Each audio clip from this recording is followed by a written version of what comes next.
चाकू लगने के साथ रूम लीडर को हॉस्पिटल ले जाते हैं, जहां उससे मिलने वार्डन आता है और सवाल करता है कि वह चांगो को क्यों प्रोटेक्ट कर रहा है। रूम लीडर वार्डन के कान में कुछ फुसफुसाता है। फिर सीन चेंज होता है, जहां चांगो को सॉलिटरी से रिहा कर दिया जाता है, पर बाकी सबको वहीं रहने दिया जाता है। प्लान फेल होने से तीनों वीआईपी फ्रस्ट्रेट होकर वार्डन को बीच में आने का कंप्लेन करता है और वार्डन को इस हमले के बारे में मिस्टर गोंग को बताने की धमकी देता है। अपने डिफेंस में वार्डन तीनों से कहता है कि तुम लोग फिक्र मत करो, वो तुमसे ज्यादा मुझ पर ट्रस्ट करते हैं। इधर हॉस्पिटल में पेशेंट को रॉन्ग मेडिसिन देने के लिए मीहो को डांट पड़ती है।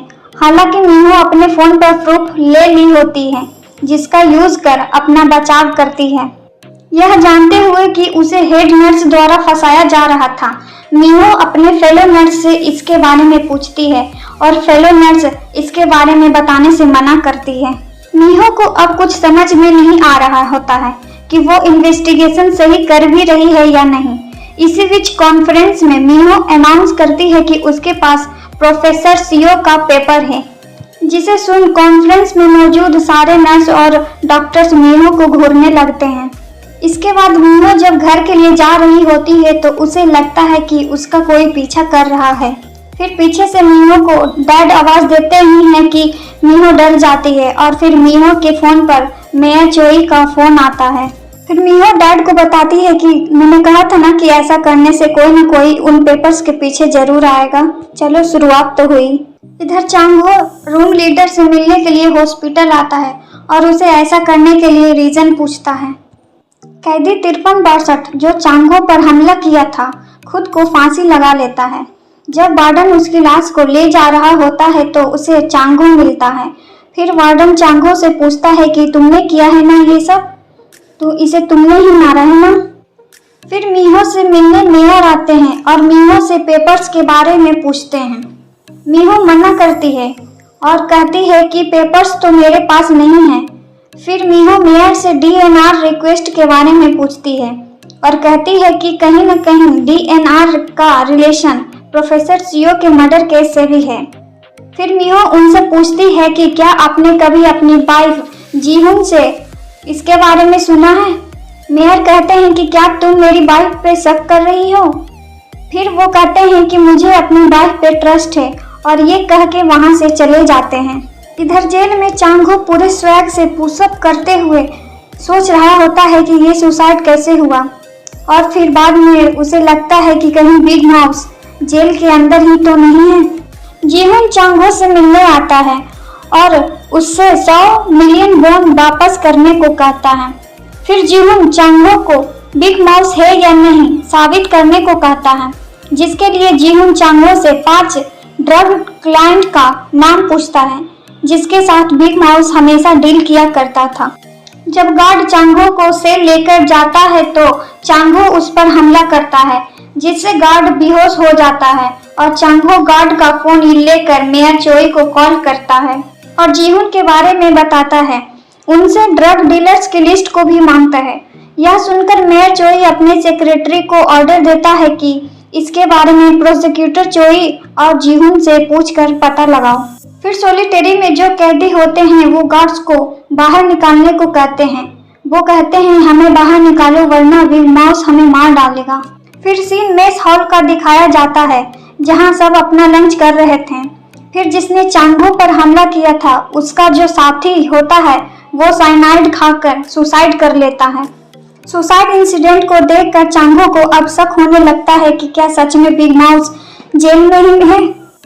वार्डन सीसीटीवी चेक करता है और उसे चांगो पर शक होता है, इसलिए चांगो के सेल को इंस्पेक्शन करवाता है, पर उसे कुछ नहीं मिलता। फिर वार्डन चांगो को उन ड्रग्स डीलर के नाम को याद करने को कहकर चला जाता है। जीहुन इल्डर से मिलने के लिए उनके पास जाता है, पर इल्डर उनसे मिलने के लिए मना कर देते हैं। जब तक जीहुन उनके पैसे वापस न कर दे, जीहुन को केवल सेक्रेटरी, पार्टी लीडर और मेयर चोई से मिलने का ऑर्डर दिया जाता है। जीहुन इल्डर से मिलने के लिए वेट कर रहा होता है तो वो देखता है कि जूही इल्डर से मिलने के लिए आई होती है। फिर जीहुन पॉलिटिकल लीडर और मेयर से मिलने के लिए आता है। जहां जीहून मेयर चोई को याद दिलाता है कि कैसे उनके पॉलिटिकल करियर में उनका हेल्प किया था। फिर मेयर चोई आगे से जवाब देते हैं कि हेल्प किया था तो क्या, मैं तुम्हारा कोई कुत्ता नहीं हूँ। इधर मीहो को पता चलता है कि जो उसका पीछा कर रहा था वो मेयर चोई का सेक्रेटरी है। फिर मीहो मेयर को कॉल कर बुलाती है। बात करने के बाद मेयर मीहो को उन 5 ड्रग डीलर के लिस्ट को देते हैं और उसे चांगो को देने को कहते हैं। फिर जेल में मीहो चांगो से मिलने आती है और चांगो को लिस्ट देती है। चांगो मीहो से कहता है कि मेयर पे ट्रस्ट करो और उनसे हेल्प मांगो।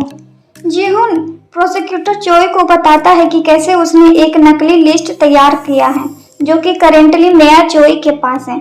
इधर जीहून ड्रग डीलर के नाम के जरिए कंफर्म करना चाहता है कि मेयर चोई चांगो को बिग माउस समझते हैं या नहीं। जीहून जानता है कि चांगो मेयर चोई से हाल ही में मिला है और इस बात की बहुत ज़्यादा पॉसिबिलिटी है कि मेयर उसके साथ कुछ इन्फॉर्मेशन जरूर शेयर करेगा। इधर जेल में ट्रांसपोर्टेशन कार्ड्स आते हैं और सारे कैदी शर्त लगाते हैं कि वीआईपी या चांगो में से कौन जीतेगा। इतने में जेरी पकड़ा जाता है और वीआईपी प्राउडली अनाउंस करते हैं कि उन्हें यकीन है कि चांगो फेक है और 100 मिलियन वॉन पर बेट लगाते हैं। फिर चांगो बोलता है कि वो ही बिग माउस है और 300 मिलियन वॉन का शर्त लगाता है और बार्डन को एज द लीडर अपॉइंट करता है। इधर आर्ट गैलरी में मेयर जीहून से सुनकर बाहर निकल जाते हैं कि ड्रग डीलर के लिस्ट नकली है। फिर मेयर वार्डन को कॉल करता है पर वार्डन कॉल को इग्नोर कर देता है। फिर जेल में चांगो से कोई मिलने आता है। जब चांगो सेल से बाहर आता है तो सारे कैदी उसके लिए चीयर करते हैं और उसकी जय जयकार करते हैं और यहाँ हमारा एपिसोड एंड होता है।